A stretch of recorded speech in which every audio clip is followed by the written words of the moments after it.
Hi everyone, this is lecture number 2 of some basic concept of chemistry. तो आज के lecture में हम स्टडी करेंगे laws of chemical combination, right. First lecture में हमने मोल कॉन्सेप्ट सीख लिया था कि मोल कॉन्सेप्ट में हमें किस तरीके से मोल्स की कन्वर्जन करनी है। तो आज की क्लास में हम स्टार्ट करेंगे laws of chemical combination, right. अब देखिए लॉज ऑफ केमिकल कॉम्बिनेशन में हमारे पास जो first law of chemical combination है that is law of conservation of mass. Law of conservation law of conservation of mass, right. अब देखिए law of conservation of mass हमारे पास क्या है। Law of conservation of mass के according हम क्या देखते हैं कि जो मास ऑफ रिएक्टेंट है और मास ऑफ प्रोडक्ट है वो हमेशा क्या होता है केमिकल रिएक्शन में इक्वल, ठीक है। ये लो ये चीज कहता है ना। तो इसकी यहाँ पर इसकी स्टेटमेंट क्या है। It states that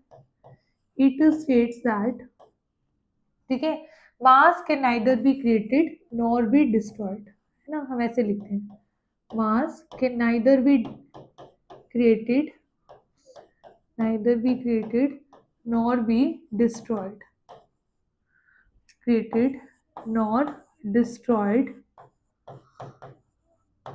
in a chemical reaction। मतलब क्या हुआ इस स्टेटमेंट का। इस स्टेटमेंट का मीनिंग ये हुआ कि जो हमारे पास मास है वो एक कांस्टेंट क्वांटिटी है, रिएक्टेंट का मास और प्रोडक्ट का मास क्या रहेगा, सेम रहेगा। Means mass of reactant is equal to mass of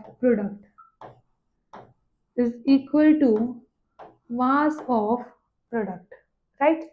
तो देखिए mass of reactant mass of product की क्या होगा, equal, right.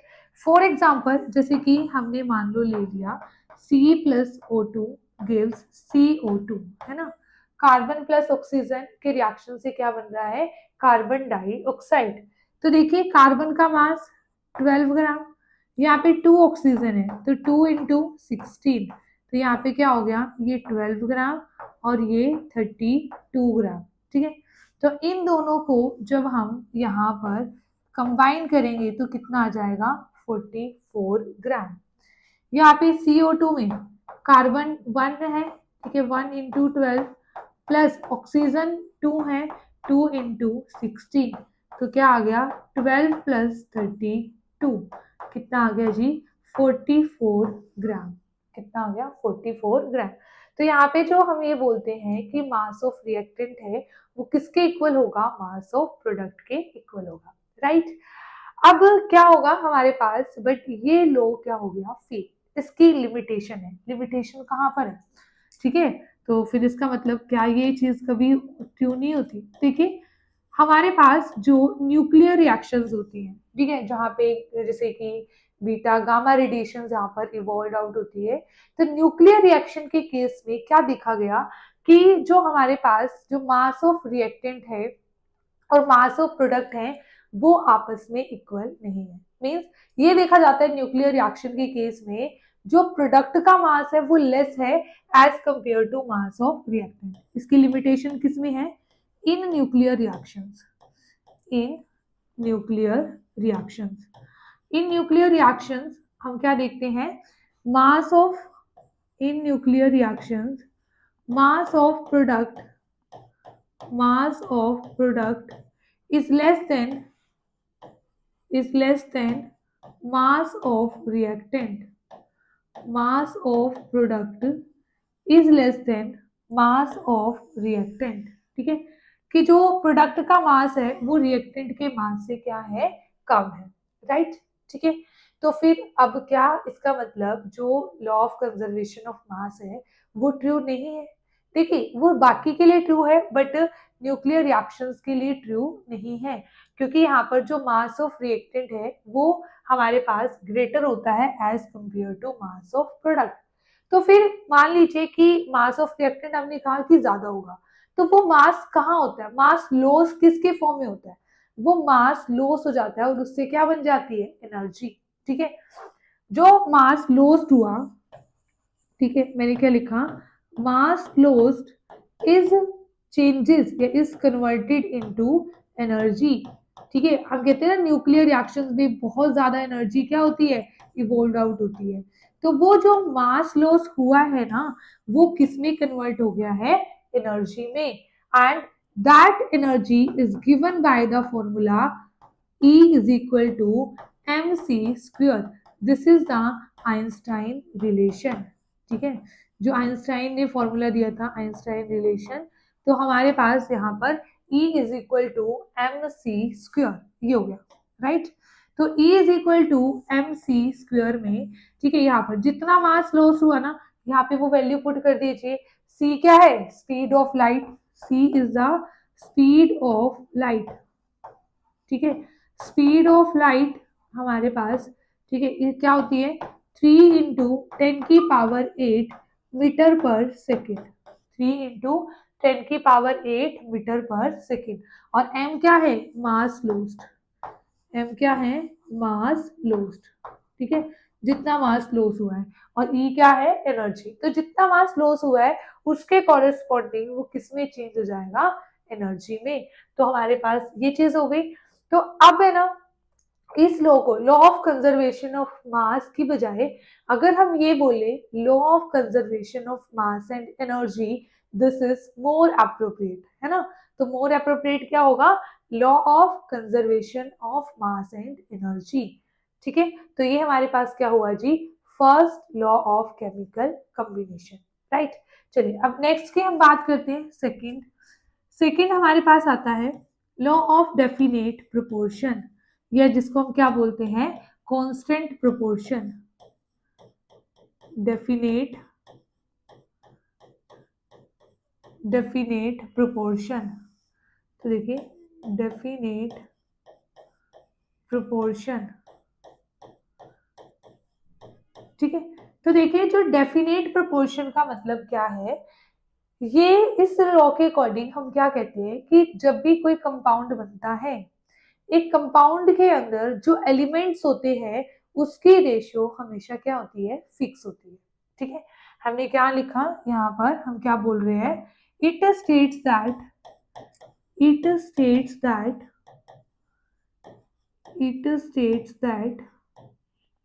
the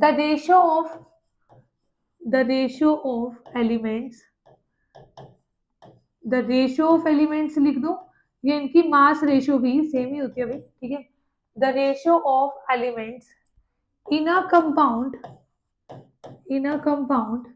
is always fixed,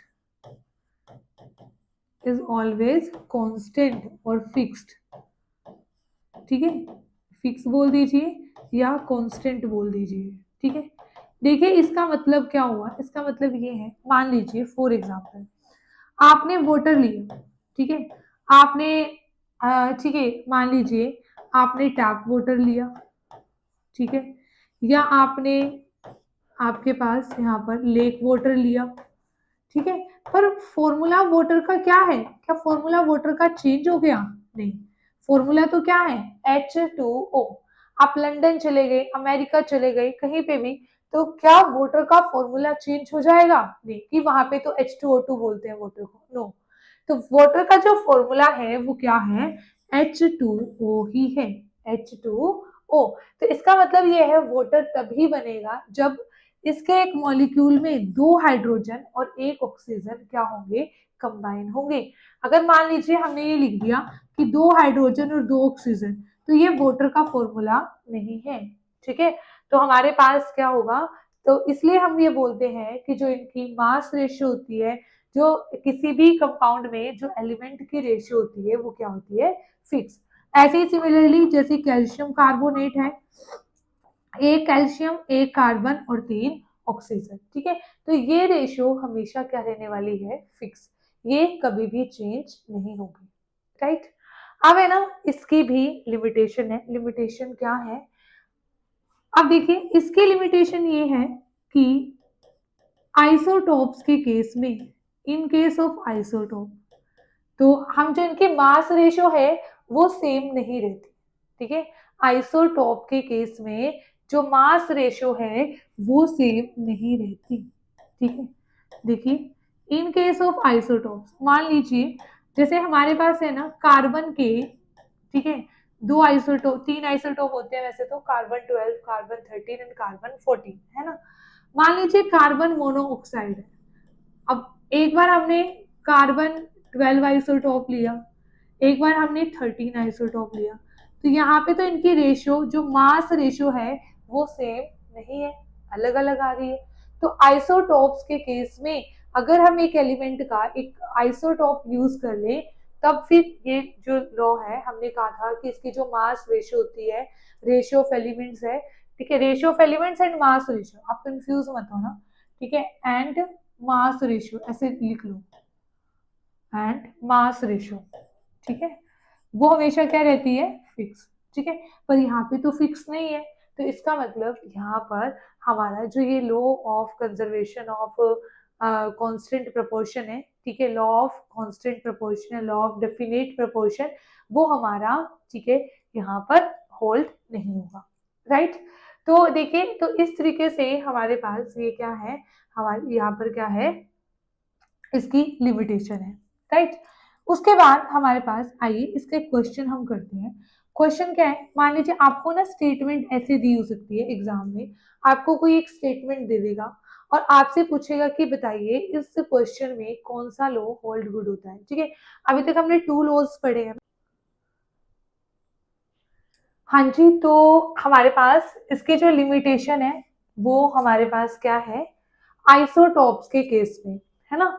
तो देखिए, आइसो जो टॉप आइसोटॉप अगर हमने कार्बन का एक 12 ले लिया और 13 ले लिया, तो रेशियो क्या आएगी, यहाँ पर डिफरेंट आएगी। तो मतलब जो ये लो है हमारा, ये आइसोटॉप्स के केस में क्या हो गया, फेल हो गया, ठीक है। ये मतलब गुड होल्ड नहीं हो रहा है यहाँ पर, ठीक है। उसके बाद हमारे पास क्या आते हैं, क्वेश्चंस आते हैं, ठीक है। क्वेश्चन किस तरीके से हमारे पास आते हैं यहाँ पर, एक चीज और, ठीक है, कि बीच में भाई वीडियो रिकॉर्डिंग स्टॉप हो गई थी, ठीक है, और मैंने लेक्चर रिकॉर्ड कर दिया था, ठीक है। तो यहाँ से मैं इसी से आपको पढ़ाऊंगी, यहाँ पे क्वेश्चन की जो स्टेटमेंट है मैंने ऑलरेडी यहाँ पर लिख दी थी, ठीक है। तो इस तरीके से हम यहाँ पर कंटिन्यू करते हैं। देखिए, हमारे पास अब है ना, एग्जाम में क्या होता है, एग्जाम में क्या लॉ से रिलेटेड क्वेश्चन कहीं पे आने वाला है। तो देखिए, ऐसा होता है कि हमारे पास है ना स्टेटमेंट आ जाती है और हमसे ये पूछ लिया जाता है कि इस स्टेटमेंट के अकॉर्डिंग यहाँ पर इसमें कौन सा लॉ यहाँ पर एप्लीकेबल है, राइट। तो आइए एक क्वेश्चन हम किसका करते हैं, लॉ ऑफ डेफिनेट प्रोपोर्शन का, राइट। तो देखिए, क्वेश्चन है, हमें दो एक्सपेरिमेंट गिवन है, एक्सपेरिमेंट 1 एंड एक्सपेरिमेंट 2। एक्सपेरिमेंट 1 में हमारे पास है 0.243 gram of magnesium bond with oxygen and yield 0.403 gram of magnesium oxide, ठीक है। ऑक्सीजन का अमाउंट हमें नहीं दिया, हमें किसका अमाउंट दिया है, हमें अमाउंट दिया है, एक तो मैग्नीशियम का अमाउंट हमें दिया है और दूसरा अमाउंट हमें किसका दिया है जी, यहाँ पर हमें मैग्नीशियम ऑक्साइड का अमाउंट हमें गिवन है। सेकेंड एक्सपेरिमेंट में भी हमें ऐसे ही दिया 0.182 ग्राम ऑफ मैग्नीशियम, जब ये बॉन्ड होता है ऑक्सीजन के साथ तो क्या बनता है 0.302 gram of magnesium oxide, right. तो अब हम क्या करेंगे, इन दोनों एक्सपेरिमेंट से, ये दोनों एक्सपेरिमेंट हमारे पास हैं, हमें क्या देखना है कि यहाँ पर जो हमारा लॉ ऑफ डेफिनेट प्रोपोर्शन है वो कैसे होल्ड हो रहा है। देखिए, हमने ना यहाँ पे एक टेबल बना लेनी है, तो टेबल में, ये टेबल हमने बनाई इस तरीके से, और यहाँ पर हमारे पास ये तीन चीजें यहाँ पर क्या है, गिवन है हमें, है ना, magnesium oxygen and magnesium oxide. ये तीनों चीजें हमें यहाँ पर क्या करनी है, इस तरीके से लिख लेनी है, magnesium oxygen magnesium oxide, right. अब है ना, जो चीजें हमें गिवन है सबसे पहले हमने वो लिखी। सबसे हमें मैग्नीशियम गिवन था, मैग्नीशियम ऑक्साइड गिवन था। एक्सपेरिमेंट 2 में हमें मैग्नीशियम गिवन था और मैग्नीशियम ऑक्साइड हमें गिवन था, राइट।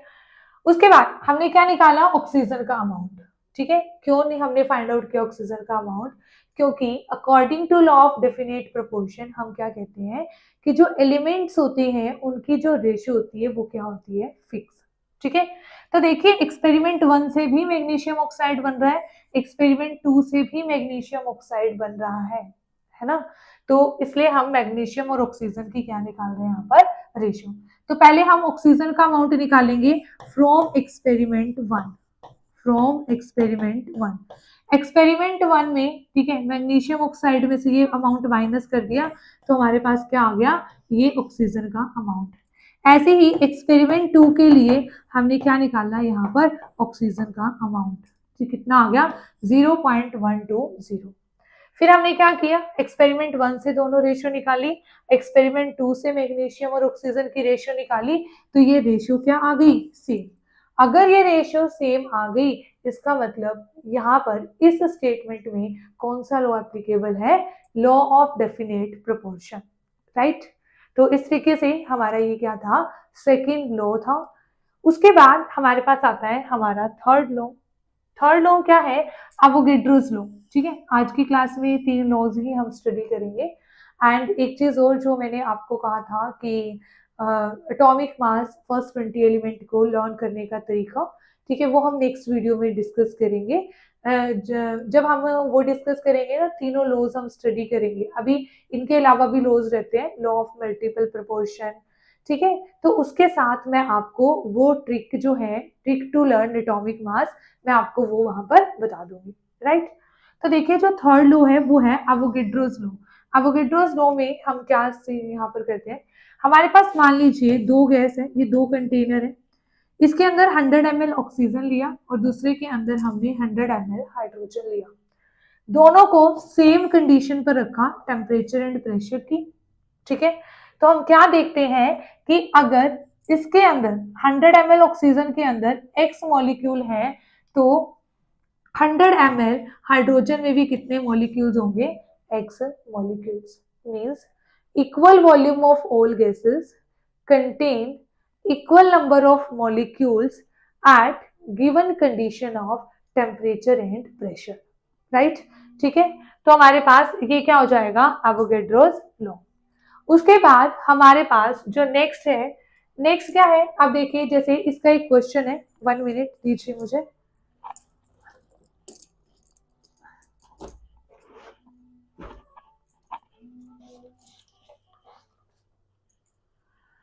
तो देखिए हमारे पास है ना, ठीक है, आइए कंटिन्यू करते हैं। देखिए if 200 ml of CO2 has Y molecules, then find number of molecules in 200 ml of H2। ठीक है, 200 ml CO2 में कितने मॉलिक्यूल्स हैं, Y मॉलिक्यूल्स हैं। तो 200 ml H2 में भी कितने मॉलिक्यूल्स होंगे, Y, क्योंकि वॉल्यूम इक्वल है। और यहाँ पर लिखा होगा at molecule in this at same condition of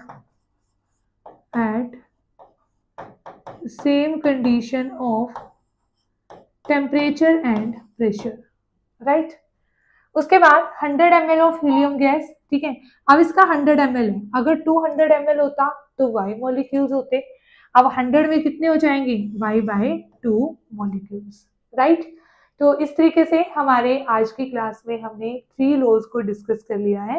बाकी हम कंटिन्यू करेंगे नेक्स्ट लेक्चर में। Thank you so much.